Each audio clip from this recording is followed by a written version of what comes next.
మీ సన్నిధి ఇక్కడ ఉంచండి, మీరు మాతో ఉండండి, మమ్మల్ని నడిపించండి. యేసయ్య నామమున ప్రార్థించి వేడుకొంచున్నాం తండ్రి, ఆమేన్. కీర్తన గ్రంథము నుండి 96వ కీర్తన 7వ వచనం నుంచి 9వ వచనం వరకు మనం చదివినట్టయితే, జనముల కుటుంబములారా యెహోవాకు చెల్లించుడి, మహిమ బలములు యెహోవాకు చెల్లించుడి. యెహోవా నామమునకు తగిన మహిమ ఆయనకు చెల్లించుడి. నైవేద్యము తీసుకొని ఆయన ఆవరణములలోనికి రండి. పరిశుద్ధ అలంకారములు ధరించుకొని యెహోవాకు నమస్కారము చేయుడి. సర్వభూజనులారా ఆయన సన్నిధిని వణకుడి. ఇక్కడ ఒక మాట మీరు గమనించండి, అదేంటంటే 9వ వచనంలో పరిశుద్ధ అలంకారములు ధరించుకొని యెహోవాకు నమస్కారము. ఏ అలంకారం? పరిశుద్ధ అలంకారము. అలంకరించుకొని రావాలి. ఆ అలంకరణ ఎలా ఉండాలి? పరిశుద్ధంగా ఉండాలి. మరి మందిరానికి వచ్చేటప్పుడు మనం చాలా అలంకరణతో వస్తూ ఉంటాం, మంచిదే, కాదనట్లేదు. కానీ అది ఏ అలంకరణ అయి ఉండాలి? పరిశుద్ధమైన అలంకరణగా ఉండాలి. పరిశుద్ధమైన అలంకరణతో దేవుని సన్నిధికి వచ్చి ఆయన సన్నిధిని మనము మహిమ బలములు ఆయనకి ఆరోపించాలి, ఆయన సన్నిధిని వనకాలి. పరిశుద్ధ అలంకారం అంటే ఏంటి? ఈ ఉదయకాల సమయం ముందు ప్రభు మనతో మాట్లాడే మాట ఏంటంటే, పరిశుద్ధ అలంకరణ అంటే ఏంటి? అలంకరణ, పరిశుద్ధమైన అలంకరణ అంటే ఏంటి? చూడండి, తిమోతికి రాసిన పత్రిక, అపోస్తలుడైన పౌలు తిమోతికి రాసిన మొదటి పత్రిక 2వ అధ్యాయం, తిమోతికి రాసిన మొదటి పత్రిక 2వ అధ్యాయం 9-10 వచనాలు చూడండి.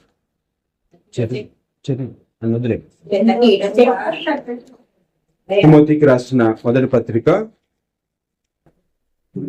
2వ అధ్యాయం 9-10 వచనాలు చూడండి.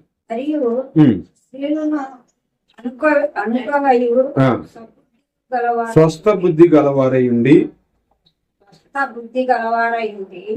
తగు మాత్రపు వస్త్రముల చేతనే కాని జడలతోనైనను బంగారముతోనైనను ముత్యములతోనైనను మిగుల వెలగల వస్త్రములతోనైనను అలంకరించుకొనక దైవభక్తి గలవారమని చెప్పుకొని స్త్రీలకు తగినట్టుగా సత్క్రియల చేత తమ్మును తాను అలంకరించుకున్నారు. ఏది అలంకరణ?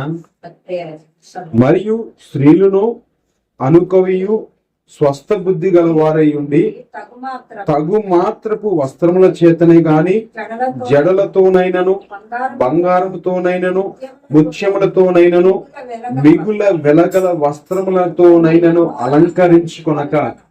ఇది అలంకరణ కాదు, ఇది అలంకరణ కాదు. ఏది అలంకరణ? పరిశుద్ధమైన అలంకరణ ఏది అంటే 10వ వచనంలో చెప్తున్నాడు, దైవ భక్తి గలవారం అని చెప్పుకొని స్త్రీలకు తగినట్టుగా సత్క్రియల చేత తమ్మును తాము. ఏది అలంకరణ? పరిశుద్ధమైన అలంకరణ ఏది అంటే సత్క్రియల చేత మనం అలంకరించుకోవాలి. మిగుల వెలగల వస్త్రములతోనైనను వెండి బంగారములతోనైనను జడలతో కాదు. ఇది అలంకరణ కాదు, ఇది అలంకరణ కాదు. దేవుని దృష్టికి ఏది అలంకరణ? పరిశుద్ధమైన అలంకరణ ఏది అంటే సత్క్రియల చేత మనల్ని మనం ఏం చేయాలి? అలంకరించుకోవాలి. మనం చేసే మంచి పనులు లేదా ఆ క్రియలు అనేవి ద్వారా మనం అలంకరించుకొని దేవుని సన్నిధికి రావాలి. దేవుడు ఏదేను ఆ యొక్క కయీనుని అడిగాడు. ఏమడిగాడు? నువ్వు సత్క్రియలు చేసిన ఎడల తల ఎత్తుకొనవా అన్నాడు. ఏ క్రియలు లేవు కయీనులో? దేవుడి సన్నిధికి ఇద్దరు వచ్చారు, అన్నతమ్ములు ఇద్దరు వచ్చారు. కయీను వచ్చాడు, ఏబేలు. ఇద్దరు వారి వారి అర్పణను తీసుకొచ్చారు. కానీ ఆ కయ్యూను తెచ్చిన క్రియ లేదా కయ్యూను చేసిన పని, ఆ క్రియలో ఏం కాదు, అది సత్క్రియ కాదు. నీవు సత్క్రియ చేసిన ఎడల తల ఎత్తుకొనవా అంటే కయ్యూనులో ఏ క్రియలు లేవు? సత్క్రియలు లేవు, మంచి పనులు లేవు. అర్పణ అయితే తెచ్చాడు గాని క్రియలు బాలేదు. అర్పణ అయితే తెచ్చాడు గాని క్రియలు బాలేదు, పనులు బాలేదు, తన ప్రవర్తన బాలేదు. అది అలంకరణ కాదు దేవునికి. ఆ అర్పణ కాదు. కయ్యూను యొక్క అర్పణను దేవుడు ఎందుకు అంగీకరించలేదు అంటే తన సత్క్రియలు, ఆ క్రియలు బాగా లేవు. అందుకే ప్రభు ఇక్కడ మాట్లాడుతున్నాడు, ఏది అలంకరణ కాదు, జడలతోనైనను మిగులు వెలగల వస్త్రములతోనైనను వెండితో కాదు బంగారంతో కాదు మనం అలంకరించుకోవాల్సింది, వాటితో కాదు దేవుని సన్నిధికి మనం రావాల్సింది.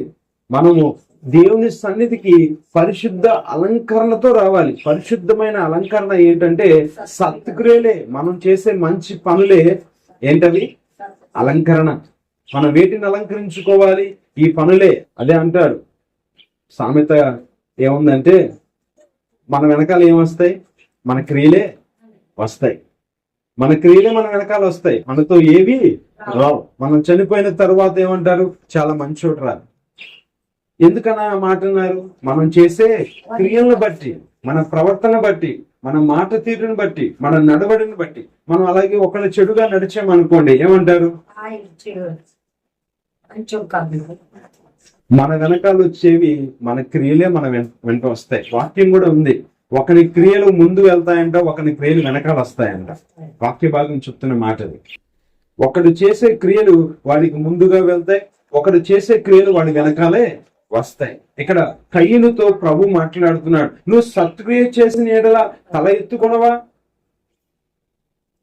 ఎందుకు దేవుడికి కోపం తెప్పించాడు? ఎందుకు దేవుడు ఆ యొక్క అర్పణను, కయ్యూని యొక్క అర్పణ అంగీకరించలేదంటే, అర్పణ అంగీకరించాలి అంటే సత్క్రియలు కావాలి. సత్క్రియలు అనే వాటితో మనం అలంకరించుకోవాలి. మనం విలువ గల వాటితో అలంకరించుకోవటం కాదు, అది దేవుని దృష్టికి ఇష్టం కానే కాదు. వాక్యం చెప్తున్న మాట ఏంటంటే, తగు మాత్రపు వస్త్రముల చేతనే గాని, తగు మాత్రపు, చాలా సింపుల్ గా తగు మాత్రపు, అంతేకాని మనం అలంకరించుకోవాల్సినవి వేటిని అలంకరించుకోవాలంటే, మనం మంచి పనులు చేసుకుంటే అవి మనల్ని అలంకరిస్తాయి. మనం చేసే పనులు మనల్ని ఏం చేస్తాయి? అలంకరిస్తాయి. ఎఫెసీయులకు రాసిన పత్రికలో 2వ అధ్యాయం అపోస్తలుడైన పౌలు గారు మరి ఎఫెసు సంఘానికి రాస్తూ ఈ మాట చెప్తారు. చూడండి, ఎఫెసీయులకు రాసిన పత్రిక 2వ అధ్యాయం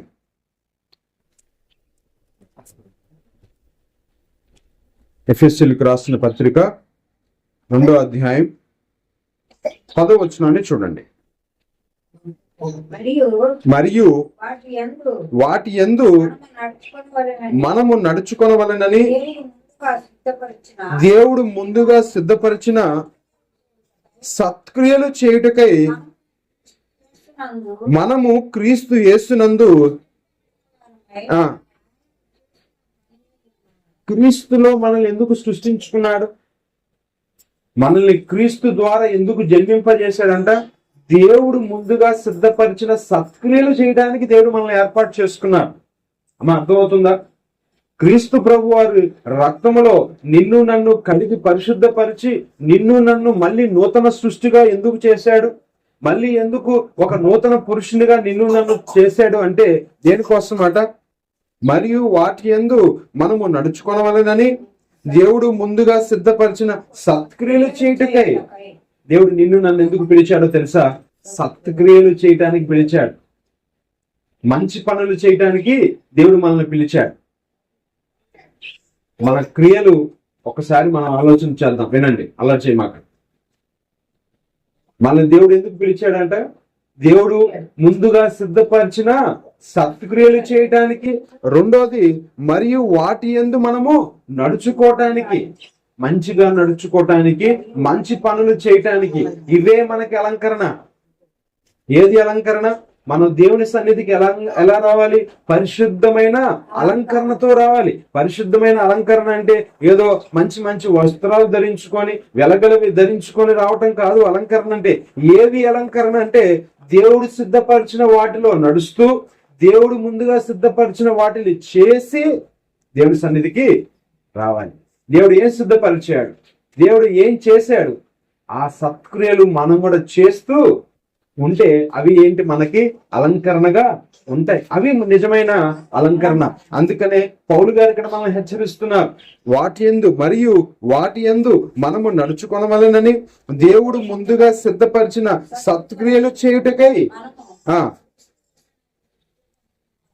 క్రీస్తులో మళ్ళీ మనం దేవుడు ఎందుకు సృష్టించుకున్నాడు నూతనంగా?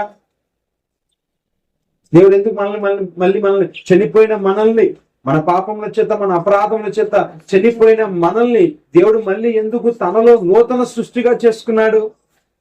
ఆయన సిద్ధపరిచిన మార్గంలో నడవటానికి, సత్క్రియలు చేయటానికి. ఆయన సిద్ధపాటు చేసిన మంచి మార్గంలో నడవాలి. రెండోది, ఆయన సిద్ధపరిచిన సత్క్రియలు మనం కూడా చేయాలి.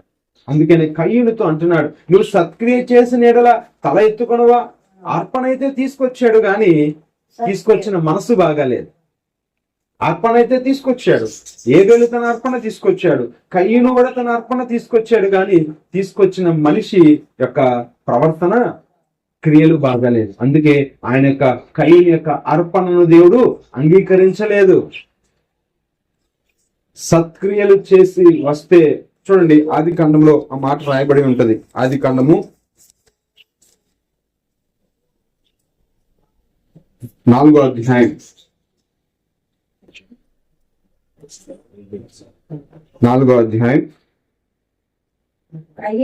3వ వచనం చూడండి. కొంతకాలమైన తరువాత కయ్యూను పొలము పంటలో అర్పణగా తెచ్చాను.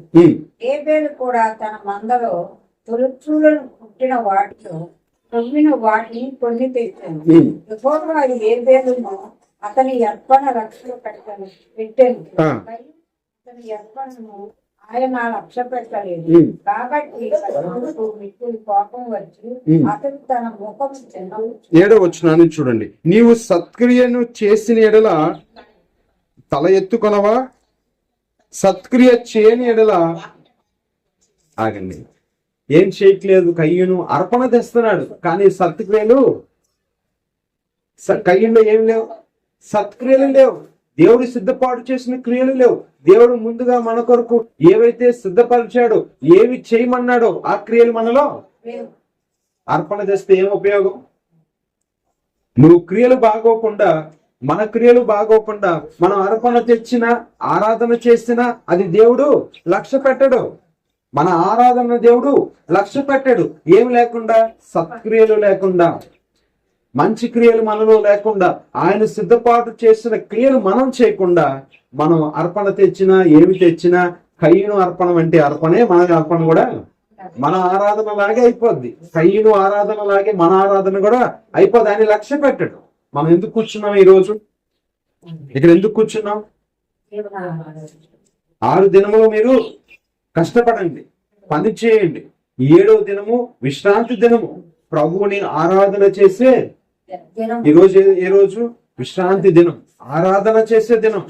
6 దినాలు ఆయన మనల్ని కాచి, కాపాడి, సంరక్షించి, పోషించి మనల్ని ఆయన రెక్కల కింద దాచాడు. కాబట్టి కృతజ్ఞతగా 7వ దినాన ఆయన సన్నిధానంలో చేరి మనం ఏం చేయాలి? ఆరాధన చేయాలి. మరి చేసే ఆరాధన ఆయన అంగీకరించాలి అంటే ఈ ఆరాధనలో ఏముండాలి? మనం సత్క్రియలు చేయాలి. సత్క్రియలు లేకుండా, మన క్రియలు సరిగా లేకుండా నువ్వు ఆరాధన చేసినా అది కయ్యూను అర్పణ అంటే అర్పణ అయిపోతుంది. ఆ ఆరాధన దేవుడు లక్ష్య పెట్టడు. నోవాహు జలప్రళయం తర్వాత నోవాహు మరి అర్పించిన అర్పణ ఎలా ఉందంట? ఇంపైన సువాసనగా ఉందంట. ఆ ఇంపైన సువాసనను బట్టి దేవుడు ఎంతో సంతోషించి ఆయన ఆ జల ప్రళయాన్ని బట్టి, జనులు నశింప చేసిన దానిని బట్టి ఆయనే పశ్చాత్తాపడ్డాడంట.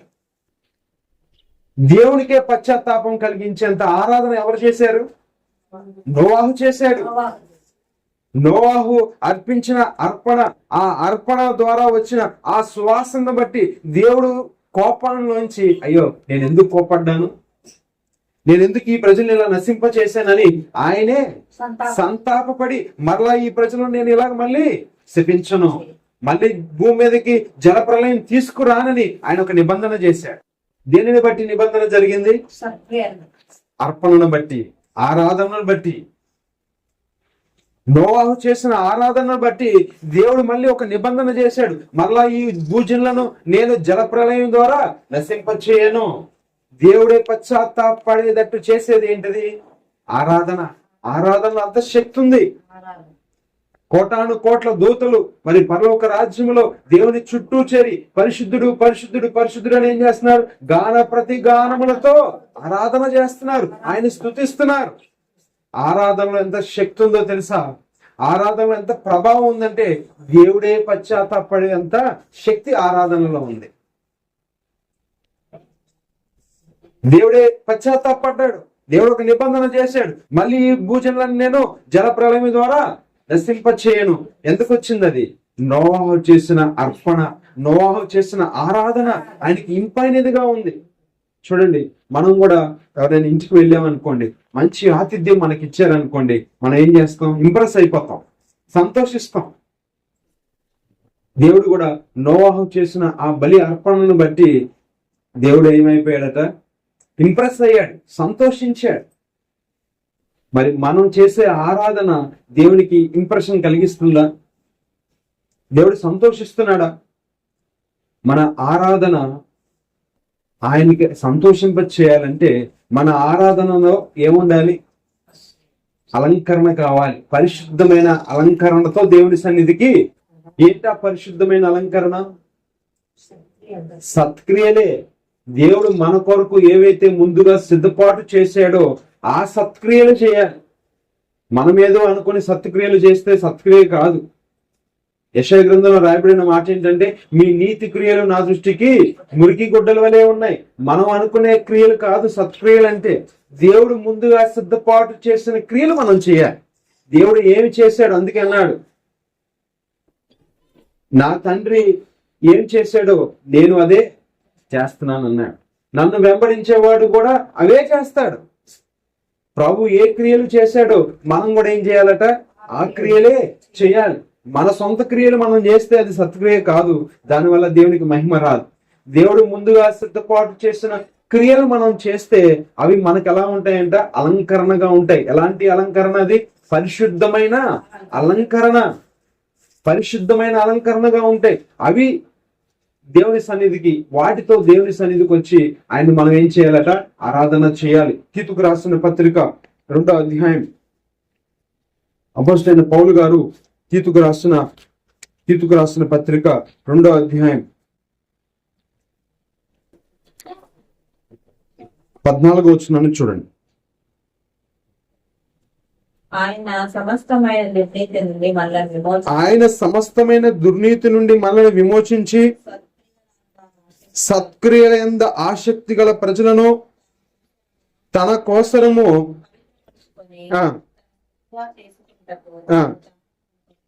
దేవుడు ఎందుకు తన్ను తాను అర్పించుకున్నాడట? మనల్ని పరిశుద్ధపరిచి సమస్తమైన దుర్నీతి నుండి మనల్ని విమోచించి పవిత్రపరుచుకున్నాడు. దేనికి పవిత్రపరుచుకున్నాడంట? సత్క్రియల యందు ఆసక్తి గల ప్రజలుగా మనం ఉండాలని. ఏ క్రియల యందు? సత్క్రియల యందు మంచి క్రియ చేసే వారంగా మనం ఉండాలని ఆయన నిన్ను నన్ను సమస్తమైన దుర్నీతి నుండి విమోచించడానికి గల కారణం ఏంటంటే, మనం ఏముండాలి? దేని మీద ఆసక్తి ఉండాలి? మంచి పని చేయటం యందు మనకి ఆసక్తి ఉండాలి. ప్రభు చూపించిన మార్గంలో ప్రభు సిద్ధపాటు చేసిన క్రియలు చేసే ఆసక్తి మనలో ఉండాలి. అది మనకి పరిశుద్ధమైన అలంకరణ. అది మనకి పరిశుద్ధమైన అలంకరణ. ఏది పరిశుద్ధమైన అలంకరణ అంటే, ఏ అలంకరణ ధరించుకొని రావాలి దేవుని సన్నిధికి అంటే, సత్క్రియలోనే అలంకరణ ధరించుకోవాలి. మిగులు వెలగల వస్త్రములతోనైనాను, జడలు అల్లుకొనుటనైనాను, వెండి బంగారం పెట్టుకొనుట కాదు. ఇది కాదు అలంకరణ. ఏది అలంకరణ అంటే, దేవుడు ముందుగా సిద్ధపాటు చేసిన సత్క్రియలు చేసి ఆ క్రియలను మనం అలంకరించుకోవాలి. ఒకవేళ మనకి కనపడకపోవచ్చు, మనం మంచి పనులు చేస్తూ దేవుని సన్నిధికి వస్తే మనం చేసే పనులు కనపడతాయా? ఒక తప్పు కనపడిద్ది కానీ 10 మంచి కనపడదు. అవునా? 100 మంచి పనులు చేసిన ఒక తప్పే ఎంచుతారు కానీ తెల్ల కాగితం మీద ఒక నల్ల చొక్క పెట్టండి, ఏది కనపడిద్ది? తెల్ల కాగితం అంతా కనపడదు, ఒక నల్ల చొక్క మాత్రమే కనపడిద్ది. కానీ దేవుడు చూసేది ఆ నల్ల చొక్కని కాదు, ఆ తెల్ల కాగితాన్ని చూస్తాడు. నీ క్రియలను చూస్తున్నాడు. అర్థమవుతుందా? మన క్రియలను దేవుడు చూస్తున్నాడు. మనం దేవుని సన్నిధానానికి వచ్చేటప్పుడు వేటిని అలంకరించుకొని రావాలంటే, మనం మంచి పనులు చేస్తూ దేవుని సన్నిధికి రావాలి. ఆ చేసే క్రియలే మనల్ని అలంకరిస్తాయి. ఆ అలంకరణ దేవునికి ఎలా ఉంటుందంట? ఆయనకి సంతోషంగా ఉంటుందంట. ఆ అలంకరణతో చేసే ఆరాధన దేవుడు సంతోషిస్తాడంట. అందుకే తీతుకు రాసిన పత్రికలో పౌలు గారు అంటున్నారు, దేవుడు మనల్ని సమస్తమైన దుర్నీతి నుండి ఎందుకంటే విమోచించింది, ఎందుకంటే ఆయన రక్తం ద్వారా మనల్ని పవిత్రపరచుకుంది. మనం ఎలా ఉండాలంట? సత్క్రియలందు ఆసక్తి. దేని యందు ఆసక్తి ఉండాలి? సత్క్రియలందు ఆసక్తి కలవారంగా ఉండాలి. దేవుడు సిద్ధపడి చేసిన లేదా దేవుడు చూపించిన మార్గంలో మనం ఆసక్తిగా నడవటానికి ఆసక్తి కలవారంగా ఉండాలి. అందుకని చూద్దాం, కొంచెం ముందుకు వెళ్దాం. పేతురు రాసిన పత్రిక, మొదటి పత్రిక 3వ అధ్యాయం 5వ వచనాన్ని చూడండి. అటువలే ఆ. పూర్వము దేవుని ఆశ్రయించిన పరిశుద్ధ స్త్రీలు ఆ, పురుషులకు లోబడి ఉండటం చేత ఆ. అలంకరిస్తుంది. దేనితో అలంకరణ? ఒక స్త్రీలే కాదు, పురుషులకు కూడా ఇది వర్తిస్తుంది. పేతురు గారు చెప్తున్నారు, అటువలే పూర్వము దేవుని ఆశ్రయించిన పరిశుద్ధ స్త్రీలను తమ స్వపురుషులకు లోబడి ఉండుట చేత తమ్మును తాము దేవునికి లోబడుట అనేది ఒక అలంకరణ. సత్క్రియలు అనేవి ఒక అలంకరణ అయితే, దేవునికి లోబడి ఉండుట అనేది ఇంకొక అలంకరణ. మనం ఏ అలంకరణతో దేవుని సన్నిధికి రావాలి? దేవుడి సిద్ధపాటు చేసిన సత్క్రియలు చేస్తూ దేవుని సన్నిధికి రావాలి, ఆరాధన చేయాలి. రెండోది, దేవునికి లోబడి ఉండటం అనేది ఇంకొక అలంకరణ. లోబడటం అంటే చాలా మందికి ఇష్టం ఉండదు. లోబడటం అంటే దేవునికి చాలా ఇష్టం. తండ్రికి కుమారుడు లోబడ్డాడు. యేసు ప్రభు వారు తన తండ్రి లోబడ్డాడు. లోబడాలి. ఇక్కడ పేతురు గారు చెప్తున్నారు, అటువలే పూర్వము దేవుని ఆశ్రయించిన పరిశుద్ధ స్త్రీలను తమ స్వపురుషులకు లోబడి ఉండిరి. లోబడటం అనేది ఇంకో రెండో అలంకరణ. మొదటి అలంకరణ ఏంటి? సత్క్రియలు అనే అలంకరణ. రెండోది లోబడటం. ఎవరికి? దేవునికి లోబడాలి. వాక్యంలో రాయబడిన మాట ఏంటంటే, పురుషుడికి శిరస్సు ఎవరు? క్రీస్తు. స్త్రీకి శిరస్సు ఎవరు? భర్త. అదే రాయబడుతుంది ఇక్కడ. భర్తకు లోబడాలి. పురుషుడు దేవునికి లోబడాలి. స్త్రీ తన పురుషుడికి లోబడాలి. స్త్రీకి శిరస్సు ఎవరంట? భర్త. భర్తకు లోబడాలి. లోబడటం అనేది చాలా ప్రాముఖ్యమైన విషయం. ఈ రోజుల్లో లోబడటం అనేది చాలా అరుదుగా కనబడుతుంది. మేము సమాన హక్కులు కావాలి, మంచిదే, కాదనట్లేదు, సమానమే. ఎందుకంటే దేవుడు తన దృష్టిలో స్త్రీని గాను పురుషుని గాను సమానంగానే చేశాడు. పురుషుడికి స్త్రీకి హెచ్చు తగ్గులు ఏం లేవు. ఆదాము దేవుని దృష్టికి ఎంతో, అవ్వ కూడా దేవుని దృష్టికి అంతే. కానీ ఆదాములో నుండి తీయబడిన అవ్వ ఆదాముకు లోబడాలి, అవ్వ లోబడాలి. పురుషుడికి స్త్రీ లోబడాలి. భర్త, భార్య. ఎఫెసీయులకు రాసిన పత్రికలో రాయబడిన మాట ఏంటంటే, పురుషులారా మీ భార్యలను ప్రేమించుడి, భార్యలారా మీ భర్తకు లోబడి ఉండాలి. లోబడటం అనేది చాలా ప్రాముఖ్యమైన విషయం. అలంకరణ, రెండవ అలంకరణ ఏంటంటే లోబడటం అనేది రెండవ అలంకరణ. దేంతో రావాలి? ఏం ధరించుకొని రావాలి? మొదట సత్క్రియలు, దేవుడి సిద్ధపాటు చేసిన సత్క్రియలనే క్రియలను చేసి అలంకరించుకొని రావాలి. రెండోది లోబడే మనసుతో రావాలి. ఎంతమందికి ఉంది ఈ రోజు లోబడటం అనేది? మేము మీతో పాటు సమానంగా పని చేయట్లేదా?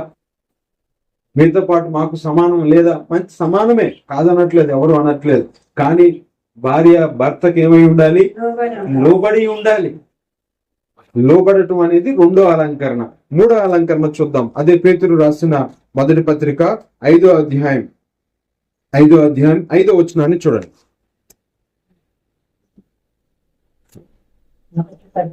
పేతురు రాసిన మొదటి పత్రిక 5వ అధ్యాయం 5వ వచనం. చిన్నలారా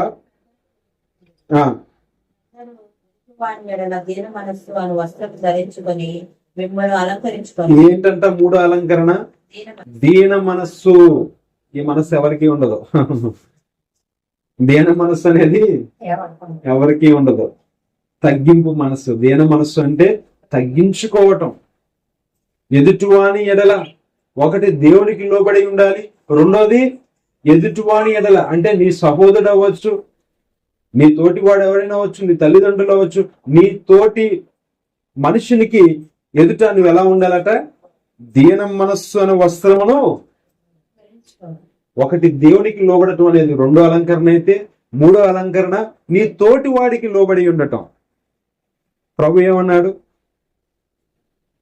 పిల్లలు చూపించి ఒక మాట అన్నాడు, ఎవడైతే ఈ చిన్న బిడ్డ వలె తన్ను తాను పరలోక రాజ్యంలో వాడే దీన మనస్సు. ఎదుటివాని ఎడల కూడా అదే మనస్సును మనం కలిగి ఉండాలి. వాడేంటి మనకి చెప్పేది, వాడెంత మన ముందు, ఇలాంటి మనస్తత్వాలు మనకి ఉండకూడదు. 3 అలంకరణలను ఇక్కడ మనం చూసాం. ఇప్పటి వరకు ఎన్ని అలంకరణలు చూసాం? 3 అలంకరణలు. అవి ఎవరి దృష్టికి పరిశుద్ధమైనవి? దేవుని దృష్టికి పరిశుద్ధమైన అలంకరణలు. ఒకటి సత్క్రియ అనే అలంకరణ, రెండోది లోబడి ఉండటం అనేది ఒక అలంకరణ, మూడవది దీన మనస్సు, ఎవరి పట్ల? దేవుని ఎడల లోబడి ఉండాలి. మూడవది తోటి వారికి, నీ సహోదరుడు, నీ సహోదరియో, నీ ఇంటివారు, నీ బంధువులు, నీ రక్త సంబంధికులు ఎవరైనా అవ్వచ్చు, తోటి మనిషికి నీవేమై ఉండాలి? ఎదుటివాని ఎడల దీన మనస్సును వస్త్రమును. చదవండి ఆ మాట మళ్ళీ. చిన్నలారా మీరు పెద్దలకు లోబడి ఉండుడి, మీరందరూ ఎవని ఎడల? లేదండి, మేము ఒకరికే లోబడతాం. ఎదుటివాని ఎడల అంటే నీ పొరుగు వాడై ఉండొచ్చు, నీ రక్త సంబంధి అవ్వచ్చు, నీ బంధువు అవ్వచ్చు, నీ మిత్రుడు అవ్వచ్చు, ఎవడైనా సరే ఎదుటివాని ఎడల దీన మనస్సున వస్త్రమును ధరించుకొని మిమ్మును. ఏ అలంకరణ కావాలి ఇప్పుడు? ప్రభు కూడా ఏ మనస్సు అలంకరించుకున్నాడు?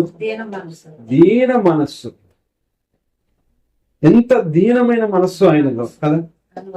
ఆయన సర్వాధికారి అయి ఉండి, సర్వ సృష్టికి నిర్మాణకుడై ఉండి, సర్వాధికారి సృష్టికర్త అయి ఉండి ఎలా ఉన్నాడట? ఎంత తగ్గించుకున్నాడు. శిష్యుల యొక్క పాదాలను కడిగి వారి పాదాలను తుడిచాడు. ప్రతి శిష్యుడి యొక్క పాదాలు అలా ఎందుకు చేస్తాడంటే వీడు కూడా అలా చేయమన్నాడు. ఏ క్రియలు తెలుసా? ఇందా మనం చెప్పుకున్నాం, దేవుడు మన కొరకు సిద్ధపాటు చేసిన క్రియలంటే అవే. ఒకరి పాదాలు ఒకరు కడగటమే, ఒకరినొకరు క్షమాపణ అడగటమే. ఇవన్నీ మనకి చాలా కష్టంగా ఉంటాయి, మనందరికీ, నాతో సహా. ఇవన్నీ ఎలా ఉంటాయి? ఇవి పాటించడం చాలా కష్టంగా ఉంటాయి. అందుకనే ప్రభువారు చేసి చూపించారు. ప్రభువారు ఏం చేశారట? ఆ రాత్రి ప్రతి శిష్యుడి దగ్గరికి వెళ్ళి వారి పాదాలు కడిగి వారి పాదాలు తుడిచాడు. ఎందుకు చేశాడంటే ఆయన చెప్పొచ్చు, మీరు ఇలా ఒకరి పాదాలు ఒకరు కడుక్కోండి అని చెప్పొచ్చు, కానీ స్వయాన ఆయనే అయ్యే సత్క్రియలంటే, దేవుడు సిద్ధపాటు చేసిన క్రియలంటే అవే, ఇంకా వేరే క్రియలు కాదు. 3 అలంకరణలు ఇక్కడ మనకి కనపడుతున్నాయి. ఒకటి సత్క్రియ, దేవుడు ఏ సత్క్రియలు చేశారో ఆ క్రియలన్నీ మనం చేయాలి. రెండోది దేవునికి లోబడి ఉండాలి. మూడవది ఎదుటివాని ఎడల దీన మనస్సుని వస్త్రాన్ని మనం అలంకరించుకోవాలి. ఇది పరిశుద్ధమైన అలంకరణ. ఈ అలంకరణతో మనం దేవుని సన్నిధికి వచ్చి మనం ఏం చేయాలట? ఆరాధన చేయాలి. ఇంకొక మాటను నేను మీ ముందు నుంచి వాక్య భాగాన్ని ముగిస్తాను. సామెతల గ్రంథము 1వ అధ్యాయం, సామెతల గ్రంథం 1వ అధ్యాయం 8వ వచనాన్ని చూడండి. నా కుమారుడా నీ తండ్రి ఉపదేశము ఆలకింపము,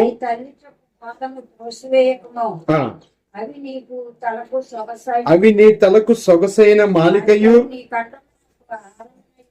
ఏది అలంకరణ?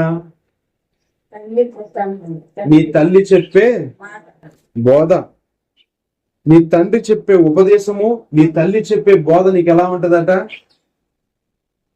అవి నీ తలకు సొగసైన మాలికయు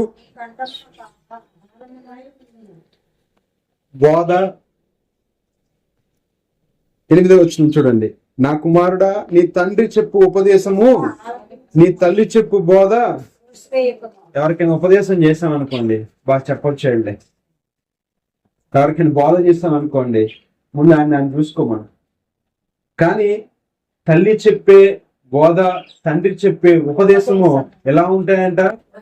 నీ తలకు మాలిక, నీ కంఠమునకు ఆభరణము. ఎప్పుడైతే దేవుని ఉపదేశాన్ని మనం వింటామో, దేవుని బోధన మనం వింటామో, అవి మనకు ఎలా ఉంటాయంట? అలంకరణగా ఉంటాయి. అంటే ఎప్పుడైతే వాక్యం విని వాక్యానికి లోబడతామో అవి మనకు అలంకరణగా ఉంటాయి. నా కుమారుడా, నీ తల్లి చెప్పు బోధను, నీ తండ్రి చెప్పు ఉపదేశమును విను. అవి ఎలా ఉంటాయి? నీకు అలంకరణగా ఉంటాయి. దావీదు తన మరణకాలం ముందు సొలొమోనుకి ఏం చేశాడు? ఉపదేశం చేశాడు. అలాగే ఇంకొక రాజు ఉన్నాడు. ఆ రాజు మరి తన తల్లి బ్రతుకున్నంత కాలము తన తల్లి చెప్పిన బోధలో జీవించాడు. ఇంకొక రాజు ఉన్నాడు. రాజుల గ్రంథంలో మనం చూస్తాం, ఒక ప్రవక్త ఉన్నంత కాలము, ఆ ప్రవక్త బోధించినంత కాలము, ఆ ప్రవక్త మాట విన్నంత కాలం మంచిగా నడిచాడు. ఇప్పుడు సమయం లేదు కానీ వాటి గురించి చెప్పడానికి. ఆ తల్లి చెప్పినట్టు నడిచాడు. అలాగే ఆ ప్రవక్త చెప్పినట్టు ఆ రాజు నడిచాడు. నడిచిన కారణాన్ని బట్టి అతడు ఆశీర్వదింపబడ్డాడు. కాబట్టి బోధ, ఉపదేశం ఎలా ఉంటాయట? నీ తలకు మాలిక, ఒక మంచి పూల జడ వేస్తే ఎలా ఉంటుందో బోధ అలా ఉంటది.